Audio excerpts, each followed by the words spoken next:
है, अच्छी बात है। अब यहाँ पर एक और है, दूसरा आता है, सबसे अच्छा जो मेरे पास उस रात को था। यीशु का आत्मा 3 दिन तक कहाँ था? उसकी देह क्या कब्र में थी? उसका आत्मा कहाँ पर था? अब उसकी आत्मा, यदि आप वचनों में से होकर जाएंगे तो ठीक है, हम बस बहुत से स्थानों को दिखा सकते हैं, लेकिन मैं सोचता हूँ बाइबल किसके पास है? भाई स्ट्राइकर, आपके पास बाइबल है तो ठीक है। भाई नेविल, आपके पास एक है। मेरे लिए भजन संहिता 16:10 निकालें। और किसके पास है? बहन वुड, आपके पास वहाँ एक बाइबल है तो ठीक है। भाई स्ट्राइकर, ठीक है, दोनों में से कोई एक। आप मेरे लिए प्रेरितों के काम 2:27 निकालें। प्रेरित 2:27। और अब पहले स्थान पर जब यीशु मरा, जब आप मरते हैं तो आपका शरीर मरता है। मृत्यु शब्द का अर्थ होता है अलग होना, बस अपने प्रियजनों से अलग होना। लेकिन यहाँ उसने यह कहा संत यूहन्ना के 11वें अध्याय में, वो जो सुनता है, नहीं, मैं आपसे क्षमा चाहता हूँ, यह संत यूहन्ना 5:24 में है, वह जो मेरे वचनों को सुनता है उसके पास अनंत जीवन है। यीशु ने मार्था से कहा, जो उससे भेंट करने आई, उसने कहा, यदि तू यहाँ पर होता तो मेरा भाई नहीं मरता। लेकिन अब भी जो कुछ भी तू परमेश्वर से मांगेगा, परमेश्वर तुझे वो देगा। उसने कहा, मैं पुनरुत्थान और जीवन हूँ। देखा, वह जो मुझ पर विश्वास करता है, यद्यपि वो मर भी जाए तो भी वह जीवित रहेगा। और जो कोई जीवित है और मुझ पर विश्वास करता है, वो कभी नहीं मरेगा। अब हम में एक भाग है जो मरता नहीं है, और जैसा कि मैं वचनों की पंक्ति में से होकर आया हूँ, हर एक चीज जिसका आरंभ है उसका अंत होता है। ये ऐसी चीजें हैं जिनका कोई आरंभ नहीं है, जिसका कोई अंत नहीं है। इसलिए जब हम मसीह को, परमेश्वर को स्वीकार करते हैं, तो हम परमेश्वर के पुत्र और पुत्रियां बन जाते हैं। और हमारा जीवन बस उतना ही अनंत है जितना कि परमेश्वर का जीवन अनंत है। हमारे पास अनंत है। अब वो शब्द सदा के लिए, हम इसमें से होकर गए हैं। सदा के लिए शब्द समय की एक अवधि है, सदा के लिए, और ये जोड़ता है सदा के लिए। और हमने यहाँ पाया इसका अंत है, बिल्कुल वैसे ही जैसे सारे कष्टों का अंत है, और सारी बीमारियों और सारे दुख और सारे दंड का और अधोलोक का अपने आप में एक अंत होता है। लेकिन अनंत जीवन का कोई अंत नहीं होता है, क्योंकि इसकी कोई शुरुआत ही नहीं थी। यह कभी भी मर नहीं सकता, क्योंकि यह कभी जन्मा नहीं था। इसके दिनों की कोई शुरुआत नहीं थी, इसके समय का कोई अंत नहीं है। अब केवल एक ही जरिया है कि हम अनंतता में जी सकते हैं, वो है कुछ ग्रहण करने के जरिए से, जो कि अनंत है। और परमेश्वर था, इससे पहले कि वहाँ कुछ भी होता, यह परमेश्वर था। परमेश्वर का कभी भी आरंभ या अंत नहीं था। और परमेश्वर यह महान आत्मा था। हमने उसका चित्रण उस मेघधनुष के 7 रंगों के समान किया है, जो ढाकता है। धनुष वास्तव में पृथ्वी को ढाकता, यदि यह पृथ्वी पर नहीं टकराता। यह पृथ्वी की वर्कता के घेरे में बस एक पानी है जो इसे बनाता है। लेकिन अब जबकि परमेश्वर अनंत है और वह सिद्ध था, सिद्ध प्रेम, सिद्ध शांति, सिद्ध आनंद, सिद्ध संतुष्टि, वे सारी 7 आत्माएं, जैसा कि हम प्रकाशित वाक्य में पाते हैं, वे बाहर आती हैं। जिसने परमेश्वर को बनाया था, जो सिद्धता थी, उसके बाहर की हर एक चीज कुछ तो ऐसा है जो उससे दूषित हो गया है। अब केवल एक ही जरिया है कि हम सिद्धता की ओर वापस आ सकते हैं, कि उसके साथ वापस आएं, सिद्धता के साथ, जो कि परमेश्वर है। तब हम सिद्धता में आते हैं, तब हमारे पास अनंत जीवन होता है, बिना अंत के या बिना किसी चीज के। यह बस हमेशा के लिए अनंत जीवन होता है। अब वो प्राण के विषय बता रहा है, आत्मा के विषय बोलता है, क्योंकि हम अपने शरीरों को हम में से सबसे पवित्र लोगों की कब्र पर ले जाते हैं इस शरीर के लिए। और शरीर पहले स्थान में, जब परमेश्वर, वो लोगोस जो परमेश्वर में से बाहर आया, या जैसा कि मैं इसमें से होकर गया हूँ, कैथोलिक इसे कहते हैं परमेश्वर का अनंत पुत्रत्व, जो, जैसा कि मैंने पहले कहा है, इस शब्द का यहाँ तक कोई मतलब भी नहीं निकलता है। देखो, एक अनंत पुत्र नहीं हो सकता है, क्योंकि एक पुत्र का आरंभ होना था, और इसलिए यीशु का आरंभ था, परमेश्वर का कोई आरंभ नहीं था। देखा, लेकिन पुत्र अनंत पुत्रत्व नहीं था, लेकिन वो पुत्र जो आरंभ में पिता के साथ था वो लोगोस था, जो परमेश्वर में से बाहर आया था। और ये परमेश्वर का दैविक शरीर था जो बाहर निकला मानव आकार में, जिसके पास ऐसी आंखें नहीं थी जैसे आप देखते हैं। एक बेहतर आंख थी। इसके ऐसे कान नहीं थे जैसे आप सुनते हैं, लेकिन इससे कहीं अधिक सुनने की क्षमता थी। देखो, यह एक दैविक शरीर था कि यह सारा मेघधनुष अपने स्तर से नीचे उतरकर एक दैविक शरीर में आ गया। मूसा ने इसे देखा। जब यह इस तरह से चट्टान में से होकर निकला, उसने पीछे के भाग को देखा, कहा यह एक मनुष्य की तरह दिखाई देता है। अब्राहम ने उसे देखा जब उसने मनुष्य के देह के अंदर कदम रखा और एक बछड़े को खाया, कुछ दूध पिया, मक्खन खाया। अब्राहम ने उसे देखा जैसे उसने तब कदम रखा और फिर तुरंत उसमें से गायब हो गया। हम देखते हैं कि हमारे शरीर धरती के 16 तत्वों से बने हैं। वे बस एक साथ आते हैं और परमेश्वर ने उन्हें एक साथ रखा और इन देहों में 2 दूतों को रखा। वे दूत जो खड़े होकर और बातें की, और दूत मनुष्य थे उस एक और उस समय पर। अब ध्यान दें, हम ये पाते हैं मल्कीसेदेक कौन था सिवाय स्वयं परमेश्वर के। यह कोई और नहीं हो सकता था, क्योंकि वो शालेम का राजा था जो कि यरूशलेम है। उसका कोई पिता या माता नहीं था। यीशु नहीं हो सकता था, क्योंकि उसके पिता और माता थे। उसके दिनों की कोई शुरुआत नहीं थी, ना ही जीवन का कोई अंत था। केवल एक ही है जिसके पास यह होता है, यही परमेश्वर है। यह परमेश्वर था जो यहाँ एक दैविक शरीर में वास कर रहा था। देखा, ध्यान दें, शालेम का राजा। अब परमेश्वर युग में से होते हुए अपने लोगों में से होकर जिया है। यह परमेश्वर था जो दाऊद में था, जिसने उसे पहाड़ के ऊपर बैठाया और एक अस्वीकृत राजा के रूप में और रोया। वही आत्मा दाऊद के पुत्र यीशु में प्रकट हुआ था, जो यरूशलेम में ठुकराया गया था और रोया था। यूसुफ चांदी के 30 सिक्कों में बेचा गया, अपने ही भाई के द्वारा घृणा किया गया, अपने पिता के द्वारा प्रेम किया गया। वो फिरौन के दाहिने हाथ पर बैठा हुआ था और कोई भी मनुष्य नहीं आ सकता था जब तक कभी उसे यूसुफ के द्वारा ही आना था। और तुरही फूकी गई और हर एक घुटना यूसुफ के आगे झुक गया, जो मसीह का सिद्ध नमूना है। यह मसीह का आत्मा था जो उन मनुष्यों के द्वारा जीवित था। देखा, अब यहाँ जब यीशु मरा, यह परमेश्वर था जो देह में प्रकट हुआ। परमेश्वर मनुष्य बन गया। छुटकारे के नियम के अनुसार केवल एक ही जरिया है कि एक मनुष्य इजराइल की खोई हुई संपत्ति को छुड़ा सकता है। उसे निकट कुटुंबी होना था, उसे एक निकट कुटुंबी का संबंधी होना था। रूत की किताब इसे सुंदरता से समझाती है, और उसे निकट कुटुंबी होना था। इसलिए परमेश्वर को मनुष्य का निकट कुटुंबी बनना था, ताकि मनुष्य परमेश्वर का कुटुंबी बन सके। देखा, उसके पास उसमें एक आत्मा है। एक मनुष्य जब वो जन्म लेता है, क्योंकि यह एक प्रकृति की आत्मा है, यह एक संसार की आत्मा है, यह इस संसार के उस ईश्वर की आत्मा है। वो मात्र आदम की वंशावली है। एक पेड़ खुद को फिर से उत्पन्न करता है, वनस्पति स्वयं को फिर से उत्पन्न करती है, जानवर खुद को फिर से उत्पन्न करते हैं, मनुष्य स्वयं को फिर से उत्पन्न करता है। वे मूल सृष्टि के उप उत्पाद हैं। इसे पकड़ा। अब जब एक मनुष्य जन्म लेता है, तो वो उसमें इस संसार की आत्मा के साथ जन्म लेता है।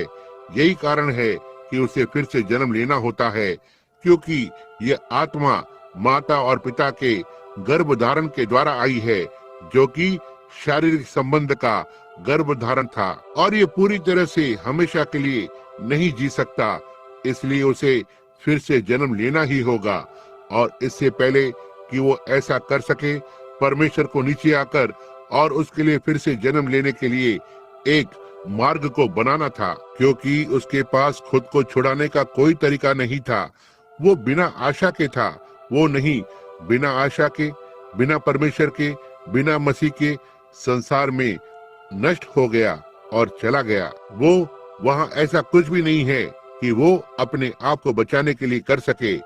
हर कोई मायने नहीं रखता यदि वो एक महायाजक था, यदि वो एक बिशप था, यदि वो एक पोप था, वो जो कुछ भी था, वो बस उतना ही दोषी है जितना कि अगला मनुष्य दोषी है। इसलिए इसे एक को लेना था जो दोषी नहीं था इसे करने के लिए, और केवल एक ही है जो दोषी नहीं था, वो स्वयं परमेश्वर था।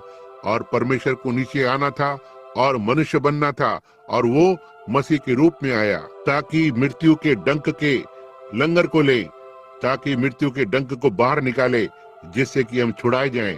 कि हम ना ही हमारे कामों के द्वारा या हमारी भलाई के द्वारा, हमारे पास कुछ नहीं है, लेकिन उसके अनुग्रह के द्वारा बचाए जाने के लिए तब हम उसके जीवन को इस मरणहार देह में ग्रहण करते हैं। और अब हम परमेश्वर के बेटे और बेटियां हैं, और हमारे अंदर अनंत जीवन होता है। हम परमेश्वर के बेटे और बेटियां हैं, इसलिए यीशु जीवित है। और ना कोई मनुष्य, कोई फर्क नहीं पड़ता कि कितना दुष्ट या कितना अच्छा है, जब वो इस धरती को छोड़ता है तो वो मरा नहीं होता है, वो कहीं तो और होता है, लेकिन उसके पास एक जीवन होता है जो नष्ट हो जाएगा। उसके कामों के लिए नरक में दंडित होने के बाद वो, लेकिन फिर भी उस जीवन को समाप्त होना है। केवल एक ही प्रकार का अनंत जीवन होता है। अब हम इसमें से होकर गए हैं।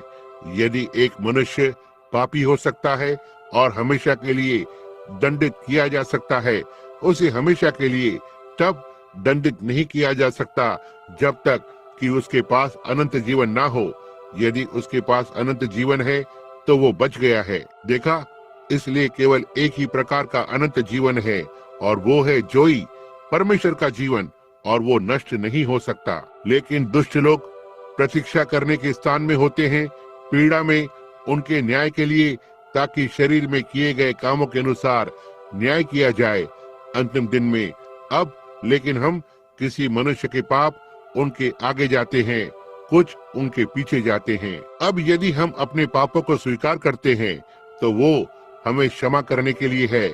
इसलिए हमें कभी भी परमेश्वर के न्याय के लिए खड़े नहीं होना पड़ेगा। आप समझ गए? देखो रोमियो 8:1। इसलिए अब उन पर कोई दोष नहीं है जो मसीह यीशु में है। जो मसीह में है यही है जो मृत्यु से पार होकर जीवन में प्रवेश कर चुका है। देखो, हम पर कोई दोष नहीं है, और हम मसीह यीशु में हैं, जो शरीर के अनुसार नहीं चलते लेकिन आत्मा के अनुसार चलते हैं। देखा, वो जो मेरे वचनों को सुनता है, उस पर विश्वास करता है, जिसने मुझे भेजा है, उसके पास अनंत जीवन है। और यदि मुझे मसीह में स्वीकार किया गया है और मसीह ने मेरे न्याय को ले लिया और मैंने उसके पापों के प्रायश्चित को स्वीकार किया, भला परमेश्वर मेरा न्याय कैसे कर सकता है? उसने मेरा न्याय कर लिया। जब उसने मसीह का न्याय किया तब मैं न्याय से मुक्त हूँ। फिर जब मैं लहू को देखूंगा तो मैं तुम्हें छोड़कर निकल जाऊंगा। देखा, लेकिन अब दुष्ट ऐसा नहीं है, वो पीड़ा के स्थान में चला जाता है, और हम जानते हैं कि यह सच है। दुष्ट जीवित है, वो एक पीड़ा के स्थान में होता है, वो एक ऐसे स्थान पर है जहां वो नहीं जानता। इसी तरह से ये आत्मिकवादी और बिचवाई करने वाले लोगों की इन आत्माओं को बुलाते हैं जो चले गए हैं। किसी प्रकार का खिलवाड़ और गंदे चुटकुले और चीजें जो वे सुनाते हैं, यदि आपने कभी उन्हें देखा होगा तो ठीक है, क्यों वे नहीं इस कुमारी पाइपर को देखें। इससे पहले मेरे लेख डोनी मार्टिन्स का अद्भुत कार्य पर जाएं। कितनों ने उस लेख को पढ़ा है? जी हाँ, आप में से बहुतों ने पढ़ा है, निश्चय ही, और यह रीडर्स डाइजेस्ट में है। क्या आपने ध्यान दिया? इसके ठीक पहले कुमारी पाइपर आगे गई, सबसे बड़ी आत्मिकवादी जिसे संसार ने कभी जाना है। उसकी कहानी के लिए 12 पन्ने दिए गए, और 12 वर्षों से उन्होंने उसकी बात को सारे संसार में बता दिया था, और वैज्ञानिक प्रमाण और सब कुछ कि वो पूरी तरह से मरे हुए के साथ बात करती है, और लोग ऊपर आते हैं। क्या परमेश्वर के नाम का एक बार भी उल्लेख नहीं किया गया था? कोई पश्चाताप नहीं, कोई दिव्य चंगाई नहीं, इसके बारे में कुछ भी नहीं। देखो, केवल एक चीज थी जिसका उन लोगों ने उल्लेख किया था। जॉन, क्या तुम मुझे नहीं जानते? मैं जॉर्ज हूँ, जो एक फलाना स्थान पर था, और मैंने ऐसा और ऐसा किया, और ऐसा किया। तुम्हें याद है कि हम उस स्थान पर गए थे और ऐसा किया था। देखो, वे बस इतना ही जानते हैं। वे जा चुके हैं। बीते हुए से उनके लिए न्याय के अलावा कुछ भी नहीं बचा है। जिस तरफ पेड़ झुकता है उसी तरह से वो गिरता है, और जिस अवस्था में आप मरते हैं, यही वो कारण है कि मैं मरे हुए के लिए प्रार्थना करने की बात पर असहमत होता हूँ। देखो, प्रार्थनाओं की बिचवाई करना या संतों का प्रभु भोज और इत्यादि के प्रति असहमत हूँ, यह परमेश्वर के वचन के अनुसार नहीं हो सकता। किसी के लिए भी जाने के बाद उसके लिए प्रार्थना करना अच्छा नहीं है। वे समाप्त हो गए हैं। वे उन्होंने दया और न्याय के बीच की रेखा को पार कर लिया है। वे या तो दया पर चले गए हैं या दया से दूर चले गए हैं। यीशु ने ऐसा कहा संत मत्ती के 16 अध्याय में। उसने इसे सिखाया मरकुस का 16 अध्याय। मैं सोचता हूँ कि यही है। धनी मनुष्य और लाजरस। कोई भी मनुष्य इस गहरे दरार को पार नहीं कर सकता और कभी भी पार नहीं कर पाएगा। आप वहां हैं, देखा, इसलिए इससे बात खत्म हो जाती है। अब लेकिन जब मसीह मरा, हर एक चीज को गवाही देनी थी कि वो मसीह था। अब आइए हम आपके प्रश्न पर आए। पहली बात, तारों ने चमकने से इनकार कर दिया। सूरज ढल गया। चंद्रमा इसके उजाले को नहीं देता है। धरती ने अपनी चट्टानों को उगल दिया उसकी मृत्यु पर, और उसने जाकर और उन प्राणों को प्रचार किया जो कैद में थे, जिन्होंने नूह के दिनों में धीरज धरते हुए पश्चाताप नहीं किया। उसे उन्हें पहचानना था। इसकी ओर देखो, और यदि संयोगवश आज रात्रि यहाँ कोई पापी है तो इस पर 1 मिनट के लिए सोचें। किसी दिन यह सुसमाचार जिसे आप ठीक अभी प्रचार होते हुए सुन रहे हैं, आपको इसकी गवाही देनी होगी। कहीं तो आप अपने घुटने को झुकाएंगे, भले ही आप कोई भी हो। यह हो सकता है आज से 10,000 वर्ष हो, यह हो सकता है सुबह में हो। जब भी ऐसा होता है, आप कहीं तो झुकेंगे और आप उसी सुसमाचार को सुनने जा रहे हैं जो ठीक आपको पहले प्रचार किया गया है। क्योंकि उन प्राणों के कैद में होने के बाद जिन्होंने हनोक के समय पश्चाताप नहीं किया, और जब उन सभी ने प्रचार किया और परमेश्वर के धीरज के लिए, जैसा कि यह अभी है, आने वाले समय की प्रतीक्षा कर रहा है। और नूह और हनोक उन सभी ने प्रचार किया, और वे लोग जो हंसे और उनका मजाक उड़ाया, और वे कैद खाने में थे, और यीशु ने जाकर और उन प्राणों को प्रचार किया जो कैद में थे। उसने गवाही दी, स्वर्ग ने गवाही दी कि वो था, धरती ने गवाही दी कि वो था, नरक ने गवाही दी वो था। बाइबल ने कहा कि यह दाऊद बहुत वर्ष पहले भजन संहिता में। तो ठीक है भाई, आप भजन संहिता को पढ़ें यदि आप वहां हैं। भजन संहिता 16:10। क्योंकि तू मेरे प्राण को अधोलोक में नहीं छोड़ेगा और ना ही तू अपने पवित्र जन को सड़ने देगा। उस बात को पढ़ें भाई, जहाँ पतरस ने प्रचार किया प्रेरितों के काम पर 2 अध्याय 27वां पद। क्योंकि तू मेरे प्राण को अधोलोक में न छोड़ेगा और न अपने पवित्र जन को सड़ने देगा। भाई, इसके पहले के 2 पदों को पढ़ें ताकि आप इसका संदर्भ ले सकें। क्योंकि दाऊद उसके विषय में बोलता है, मैंने प्रभु को सदा अपने सामने देखा है, क्योंकि वो मेरी दाहिनी ओर है ताकि मैं डिग न जाऊं। इसी कारण मेरा मन आनंद हुआ और मेरी जीभ मग्न हुई, वरन मेरा शरीर भी आशा में बसा रहेगा। क्योंकि तू मेरे प्राण को अधोलोक में न छोड़ेगा और न अपने पवित्र जन को सड़ने देगा। अब अगला पद पढ़ें। तूने मुझे जीवन का मार्ग बताया है, तू मुझे अपने दर्शन के द्वारा पूरे आनंद से भर देगा। जी हाँ, ध्यान देना। अब मेरे यहोवा विटनेस मित्र, मैं आपसे इस बारे में पूछना चाहता हूँ। देखा, यदि अधोलोक एक स्थान है, पाताल लोक, परलोक, जो कुछ भी आप इसे कहना चाहते हैं, यदि यह कब्र पर समाप्त हो जाता है, तो फिर उसने क्यों कहा, मैं अपने प्राण को अधोलोक में नहीं छोड़ूंगा, ना ही मैं तेरे पवित्र जन को सड़ने दूंगा। इसके बारे में किस तरह से है? देखा, यहाँ उसकी देह कब्र में थी और उसका प्राण अधोलोक में था, प्रचार कर रहा था, जीवित। इसके बारे में क्या? वह फिर से उसके दैविक शरीर में था।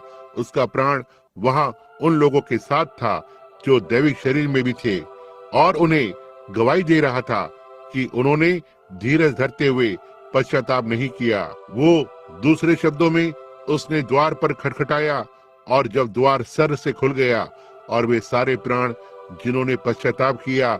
उसने कहा, मैं स्त्री का बीज हूँ, मैं वो एक हूँ जो यहाँ हनोक, वहाँ स्वर्ग में एक और स्थान, उन 3 स्थानों को अब कभी भी न भूलना। दुष्टों का स्थान, धर्मी का स्थान और स्वयं नरक। देखा, बिल्कुल जैसे स्वर्ग की त्रिएकता, जैसे पिता, पुत्र और पवित्र आत्मा, जैसे पशु की त्रिएकता, झूठा भविष्यवक्ता, वो पशु और उस पशु की छाप। और ये सब याद रखें, ये सब त्रिएकता में है। त्रिएकता एक को सिद्धता बनाती है, एक सिद्धता है, आप सिद्ध हैं। 3 में से एक, प्राण, शरीर और आत्मा, पानी, लहू और नसें। देखो, आप जो कुछ भी थे, आपको एक सिद्धता को बनाने के लिए 3 को लेना होगा। कांच का एक 3 कोनों वाला टुकड़ा लें और उस पर सूर्य के प्रकाश को रखें। आपके पास एक सिद्ध मेघधनुष होता है। देखो, हर एक चीज आपके पास 3 होना है ताकि एक सिद्ध को बनाए। और अब याद रखें, जब वो मरा तो उसने पहले जाकर और उन प्राणों को प्रचार किया जो कैद में थे, और गवाही दी कि वो स्त्री का बीज था। वही वो एक था जिसे हनोक ने अपने हजारों संतों के साथ आते हुए देखा था। उसे उन वचनों की गवाही देनी थी जो नूह के द्वारा प्रचार किए गए थे, और हनोक के द्वारा और धर्मी के द्वारा, कि वही वो एक था। हर एक जन को इसे पहचानना था। तब वो अधोलोक में चढ़ गया और शैतान से मृत्यु और अधोलोक की चाबियों को लिया। वापस स्वर्ग में आकर और अब्राहम, इजाक और याकूब और धर्मियों को लिया और जिलाए गए। मत्ती 27। और वे कब्र से बाहर आ गए और नगर में प्रवेश किया, और साथ ही सड़क पर लोगों को दिखाई दिए। हालेलुया, आप वहाँ हैं अब। लेकिन उसकी देह, जबकि उसका प्राण यहाँ पर खोए हुए की गवाही दे रहा था, यहाँ नीचे शैतान से चाबियों को लेते हुए और वापस आकर और अब्राहम और इजाक को लाता है। उसका प्राण उसमें पड़ा हुआ था, उसका प्राण वहां से कर रहा था और उसका शरीर कब्र में पड़ा हुआ था। यही कारण है कि यीशु ने कहा, लोग कहते हैं तो ठीक है, यीशु क्यों कहता है 3 दिन मैं इसे जिलाऊंगा, 3 दिन मैं जिलाकर खड़ा करूंगा। वो शुक्रवार दोपहर बाद मर गया, रविवार की सुबह जी उठा। लेकिन देखो, ऐसा 3 दिनों के भीतर था। यदि आप शब्दकोश को देखें, क्योंकि वो जानता था कि दाऊद अभिषेक के नीचे, पवित्र आत्मा के अभिषेक के नीचे कहा, मैं अपने पवित्र जन को सड़ने नहीं दूंगा। वो जानता था कि यह उसी से संबंधित है। वो जानता था कि उसका अर्थ उसी से है। वही वो परमेश्वर का एक पवित्र जन था, और वो जानता था कि 72 घंटों में सड़ावट होने लगती है। कहीं तो उन 3 दिनों के भीतर वो वहां से फिर से बाहर आ रहा था, क्योंकि वचनों को तोड़ा नहीं जा सकता है, और वहां की हर एक प्रतिज्ञा मुझसे संबंध रखती है और आपसे संबंधित है। यह हमारी है। उसने कहा, तुम इस देह को नष्ट भी कर दो और मैं इसे 3 दिनों में जिला उठाऊंगा, क्योंकि उसने कहा, मैं अपने प्राण को अधोलोक में नहीं छोड़ूंगा, ना ही मैं अपने पवित्र जन को सड़ने दूंगा। वो जानता था 3 दिनों में वो देह वहां से बाहर आ रही थी। वो पूरे 3 दिन नहीं रुका रहा। नहीं श्रीमान, निश्चय ही वो नहीं रुका। वो बस शुक्रवार दोपहर से लेकर रविवार की सुबह तक रुका रहा। उस शरीर की एक भी कोशिका सड़ नहीं सकी, और वो मरा हुआ था और लेप किया हुआ था और पड़ा हुआ था या कपड़े में लपेटा हुआ था, और उसे एक कब्र में रखा गया था। उस गर्म दलदली देश में बस कुछ घंटे ही लगते और उसे सड़ावट में जाने के लिए। आप जाते हैं मरण, आप जानते हैं उसकी देह, उसकी नाक अंदर की ओर दब रही है और आधी आधी सड़ावट आने लगती है उस गर्म नम हवा के देश में, और यह सड़ जाता है क्योंकि यह एक देह थी। लेकिन वो जानता था इससे पहले कि कोशिका सड़ जाए, जो परमेश्वर ने दाऊद भविष्यवक्ता के जरिए से कहा, मैं अपने पवित्र जन को सड़ने नहीं दूंगा। किस तरह से उसने परमेश्वर के वचन को लिया और इसके द्वारा जिया। अब उसमें से हर एक जन जिसने प्रतिज्ञा की है जो उससे संबंधित है, परमेश्वर ने उसमें से हर एक को पूरा किया, और हर एक प्रतिज्ञा जो विश्वासी से संबंधित है, परमेश्वर इसकी हर एक प्रतिज्ञा को पूरा करेगा। आमीन। बस निश्चिंत रहे कि यह सत्य है। आमीन। इसलिए उसका प्राण, क्या आप सोचते हैं कि यह, नहीं, मुझे क्षमा करें, यीशु का आत्मा उन 3 दिनों में कहाँ पर था? उसकी देह कब्र में थी, उसका आत्मा अधोलोक में था, वहाँ नीचे निचले क्षेत्रों में, और वो जी उठा। और मैं यहाँ एक छोटे से मेरे कथन को जोड़ सकता हूँ जो आपकी बहुत सहायता कर सकता है। जब वो जी उठा, जब वो मरे हुओं में से जी उठा, तो उसने अभी तक छुटकारे के कार्य के साथ पूरी तरह से समाप्त नहीं किया था। ये सही है, उसे सारी चीजों को साफ करना था। कीमत चुकाई जा चुकी थी, लेकिन अधोलोक की दहशत, कब्र की दहशत, और यहाँ जब वो मरा, वो सीधा आगे बढ़ा। उसने कभी भी काम करना बंद नहीं किया। जब वो मरा, वो प्रचार को करता रहा। मुझे लगता है कि मेरे अभद्र व्यवहार को क्षमा करें, लेकिन वो कभी भी नहीं रुका। आप कभी भी मरेंगे नहीं। हो सकता है आपकी देह कुछ समय के लिए विश्राम कर रही हो, लेकिन परमेश्वर इसे उठाकर खड़ा करेगा। उसने प्रतिज्ञा की है कि वो करेगा, लेकिन आप अब और नाश नहीं हो सकते। भला परमेश्वर नाश हो सकता है? यह सही है। देखो, उसके मरने के बाद चेलों के लिए मरा हुआ था। वो सो रहा था जो वो था। उन्होंने उसे सुला दिया, जैसे उसने लाजरस के विषय में कहा, मैं उसे जगाऊंगा। परमेश्वर को उसे जगाना था। देखो, वो सीधे वहां पर चला गया। उसने प्रचार करना जारी रखा और उसने यहाँ कैद में प्राणों को प्रचार किया। वो सीधे अधोलोक में चला गया, शैतान से चाबियों को ले लिया, सीधे वापस आकर और फिर से स्वर्ग में प्रचार किया, और तीसरे दिन फिर से जी उठा। अपने प्रेरितों के साथ 40 दिनों तक भेंट की, और 40वें दिन के अंत में वो सीधे ऊपर चला गया, क्योंकि हर एक चीज जो हम पर है, अंधविश्वास और हर चीज, उसने हर एक अंधविश्वास को, हर एक संदेह को काट दिया, और उसके ऊपर उठाए जाने में पृथ्वी से महिमा तक एक प्रार्थना की पंक्ति को बनाया। ऊपर जाकर और महामहिम के दाहिने हाथ पर बैठ गया। वो जय पाने वाला, वो महान जयवंत, पूरी तरह से मृत्यु उसे रोक न सकी, अधोलोक उसे रोक न सका, धरती उसे पकड़ न सकी। जब वो यहाँ धरती पर था, उसे दिया गया, वो सबसे निचले नगर में चला गया और सबसे निचले लोगों के पास चला गया, और उसे सबसे तुच्छ नाम दिया गया था। यही है जो मनुष्य ने उसके साथ किया था। वो येरियो को गया, जो सबसे निचला नगर था। छोटे से छोटे मनुष्य को एक पेड़ पर चढ़कर उसकी ओर नीचे देखना पड़ता था। यही है जहां मनुष्य ने उसे रखा। वो एक पांव धोने वाला दास था, सबसे गंदा काम जो दिया जा सकता था। वो सबसे नीचे हो गया और उसे सबसे गिरा हुआ नाम दिया गया जो दिया जा सकता था, बाल जबूल, शैतानों का राजकुमार।